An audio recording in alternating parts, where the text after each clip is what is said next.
a ana sai ga wata yanzu Ruki Jibiya ta fito ta yi kaca-kaca da gwamnan Katsina a kan wannan matsala da ake fama da ita ta rashin tsaro.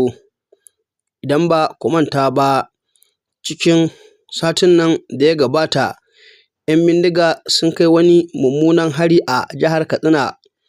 inda suka je suka faɗa ma masallata suna cikin sallah suka dinga harbinsu da bindiga, inda suka kashe mutane da dama, inda wasu suke cewa mutum 27, wasu kuma su ce mutum 30. To amma dai za ku ji gaskiyar ko mutum nawa aka kashe a jihar Katsina daga bakin wannan budurwa 'yar gwagwarmaya. Duk da dai ita wannan budurwa lallai ta cire tsoro, ta faɗi gaskiyan abin da ke faruwa a yankin jihar Katsina, kuma ta kira sunan gwamna ƙuru-ƙuru ba tare da ta ɓoye ba, inda ta ce gaskiya 'yan jihar Katsina suna buƙatar a kai musu ɗauki 100%. Idan ba ku manta ba, akwai wata budurwa 'yar gwagwarmaya wadda ake kira da Hamdiya Siri Sharifai a jihar Sokoto, wacce ita ma wajen irin wannan gwagwarmayar domin ta samu ta ƙwatar ma talaka 'yancin shi, lallai a yanzu haka an hana ta fitowa kafafen sada zumunta saboda tsabar zaluncin da ake fama da shi a ƙasar nan. Wai yau ƙasar nan tamu Najeriya, duk wanda zai fito ya faɗi gaskiya sai ka ga ya zama abin tsana a idon shugabannin ƙasar nan tamu. Wannan rashin tsaro kowa ya san cewar babu shi a arewacin Najeriya, kuma yanzu duk wanda yake arewacin Najeriya, kai ko ma baƙo ne ya zo arewacin Najeriya, in dai zai kwana 2-3 to sai ya fa gane cewar lallai ana cikin matsala 100%. Abin da zai baka haushi,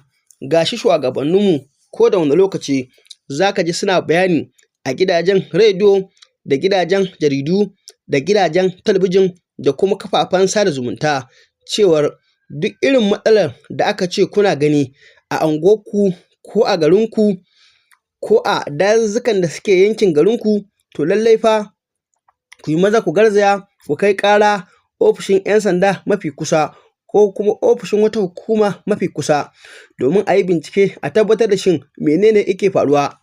Abin da zai baka haushi shine yau ita kanta ƙara idan ka je ka kai a ofishin 'yan sanda mafi kusa, sai ka ga lallai sai an nemi kuɗi hannunka sannan a saurari maganarka. Gashi dai a ƙa'ida ta doka, kai talakan ƙasa lallai ba ce ka ɗauki ko ƙwandala ka ba ɗan sanda ba, dama an sanar ne idan ka samu matsala ka je ka kai ƙorafi, kuma dama ka zaɓi gwamnati don haka ne. Shi sa kuma ko da wani lokaci ita kanta gwamnati ta ce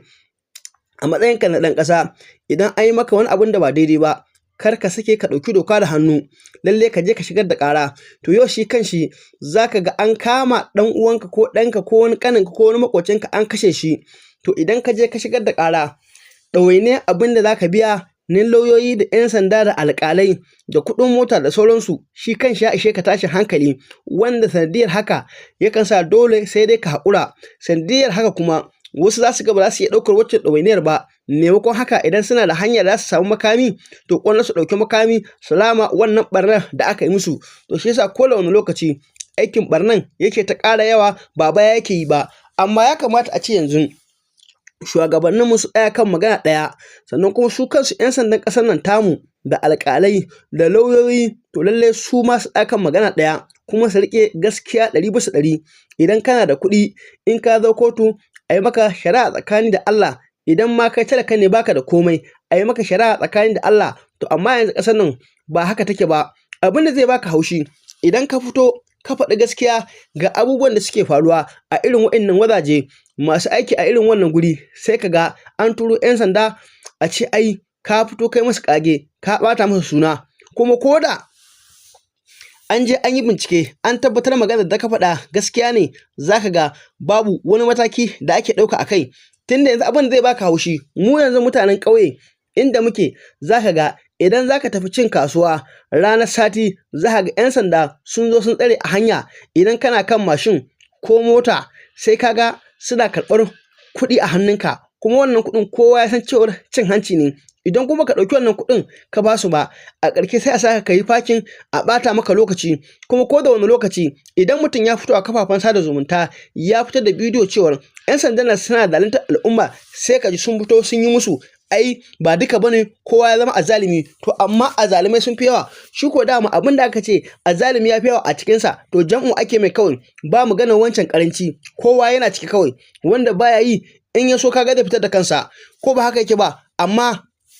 da zaran ka zo ka faɗi wannan magana sai ka ga duk inda kake an je an yi tracking ɗinka an kamo ka a matsayin ka na talaka a wulaƙanta ka amma wannan rashin tsaron da muke fama da shi yanzu a arewacin Najeriya kullum ne in dai kana arewacin Najeriya ko dai yankin da kake kaji an kai hari an kashe mutane ko kuma gani a kafafen sada zumunta cewar 'yan bindigan nan sun kai hari sun kashe mutane abin da zai baka haushi ga gwamnoni a ƙasar nan tamu ga shugaban ƙasa ga shugaban 'yan sanda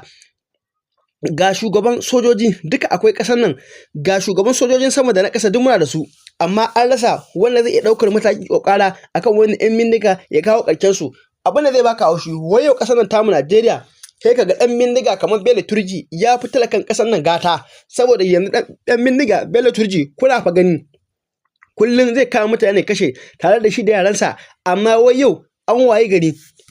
lallaɓa shi ake wai ya zo a yi sulhu da shi a domin a samu zaman lafiya ya daina kashe mutane amma yau idan talaka ne nan cikin anguwa sai ka ga satar kaza idan ya yi ko kuma a'a faɗa ya haɗa shi wani da wani bisa kuskure sai ka ga an mai kamun da wanda za a yi kamata a ce amma Bello Turji irin shi to shi ya kamata sai ga amma talakan Najeriya irin wannan kamun an kama shi an kashe gidan yara an tsare shi da fa kuskure ne aka samu amma ga wanda yake dan bindiga sai ka ga wai lallaba su ake su tuba idan sun tuba a karɓi makaman su sannan a dawo da su cikin gari a ba su tsaro sannan a gina musu gidaje a ba su sana'a da za su yi amma mu me yasa talakawan mu waɗanda suke yawo haka ba su da sana'a ita gwamnati ba za ta ɗauki nan su ta ba su sana'an ba ai dama su kansu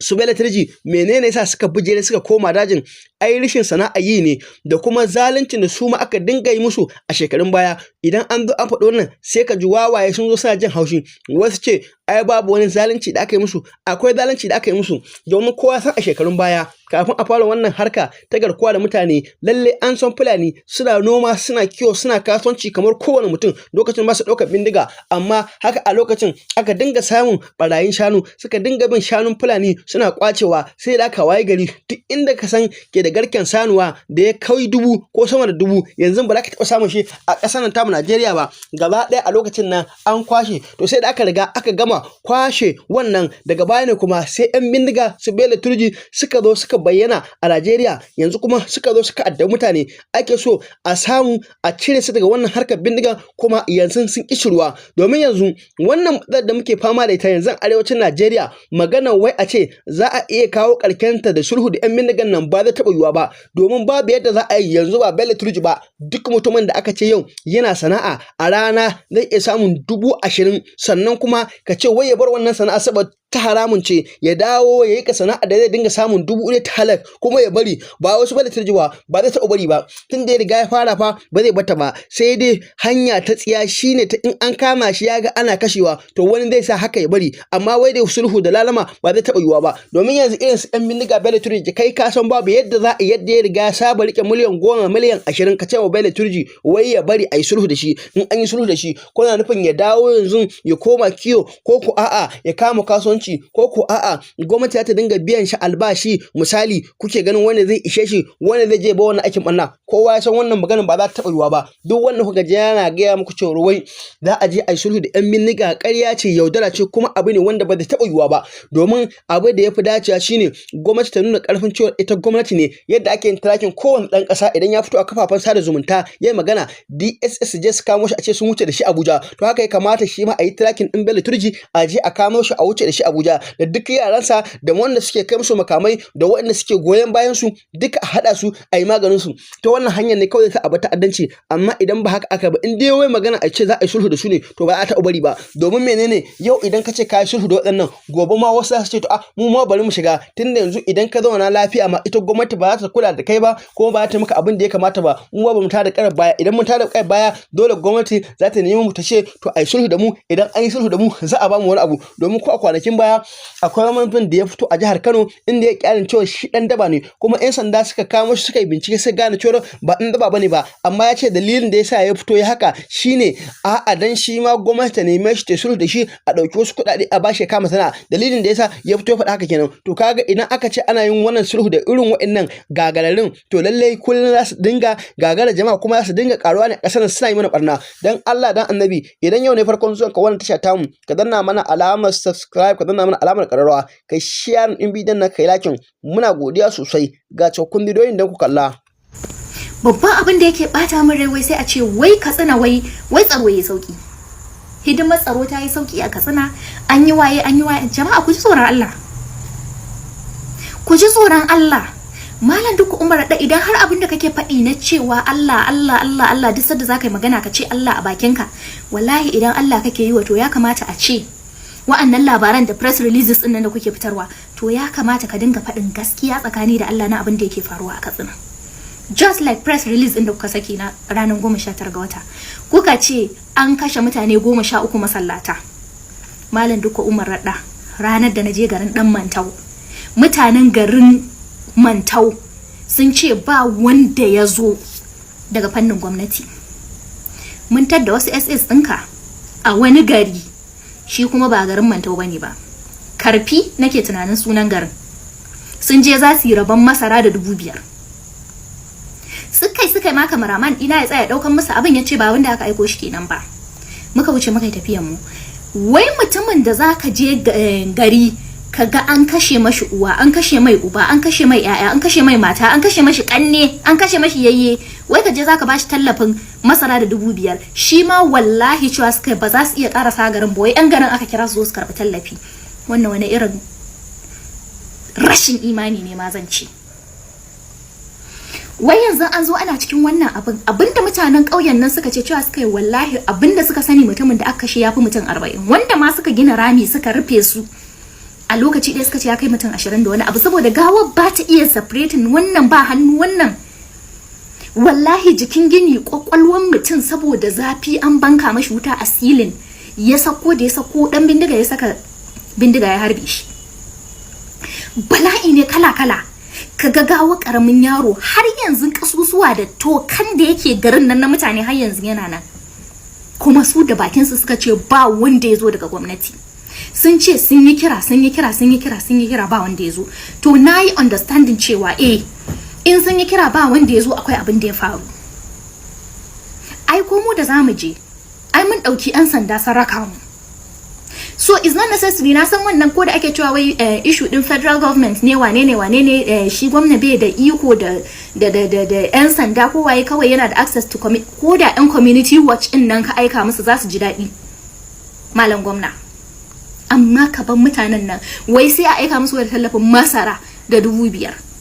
Dan Allah waye za a kashe uwarsa a kashe matarsa sannan ya zo ya anshi tallafin 5,000 da masara. Kuma wai yanzu wai an zo an numfasa bayan fa wa'annan mutane 45 da aka ce an kashe, da suka ce an kashe masu, an dauki mutum sama da 60 an yi kidnapping din su.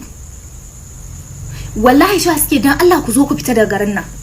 ku zo ku fita daga garin nan, ku zo ku fita daga garin nan, saboda sun san abin da yake faruwa. Billahi azim babu dan community watch, babu dan vigilante ko dai akan hanyar garin nan, babu. Fayau garin yake ba kowa. Mutanen nan suna cikin bala'i da tashin hankali. Ka ga mace tana cewa ita da ma kashe ita akai ta huta. Haba. Kuma haka kwanta kai bacci gwamna, kana kiran Allah. Wallahi inda Allah da kake kira da gaske ne har cikin zuciyarka akwai Allah, to mutanen Katsina suna bukatan ka. Yanzu ne ya kamata ka fito ka tsarkake niyanka kai musu abin da ya kamata. A ce yanzu wannan bala'in ya faru wai kuna zuwa kuna siyan tablet wai ana rabawa malaman makaranta. Ina mutumin da matsalar tsaro ta addabe shi wai ta ina za yanzu makarantun ƙauyukan ma wai diya suke, ya makarantun suke duk sun gurgure, ba in ilimin ba zai yi ba. Kai ko yan cikin garin Katsina yunwa ta addabe su ba kowane yaro bane bai ke zuwa makaranta. To ballantana garin da za a ce bandit sun matsa masa ta makaranta suke yi. Yanzu wanda suka je suka gudun hijiran nan na yan garin Faskarin nan da suka tafi Bakuri suna nan zuba a primary school. wallahi su ma na jaurin cewa suka ba wanda ya zo daga gurin gwamnati. Har yanzu Katsina ba mu da official IDP card, kuma sannan akwai abandoned projects duk gasu nan. Wannan wani irin abu ne? Wallahi gwamnati da kace kai kana son gaskiya, ga gaskiya nan muna faɗa maka. Idan wa'annan abubuwan ba su shiga, ba su tafiya kunnen ka ce kana social media, Allah ya sa ka ci karo da video dina, ko ni ya maka sharing ko ni da kaina in yi maka sharing. In dai gaskiya kake so, wannan ita ce maganan gaskiya. Mutanen ka suna buƙatar taimakon ka. In dai Allah da kake faɗi da gaske ne, zuciyarka da gaske ne, a tsarkake take, to in aka gaya wa mutum gaskiya baya jin haushi, abin da ya kamata shine ya gyara.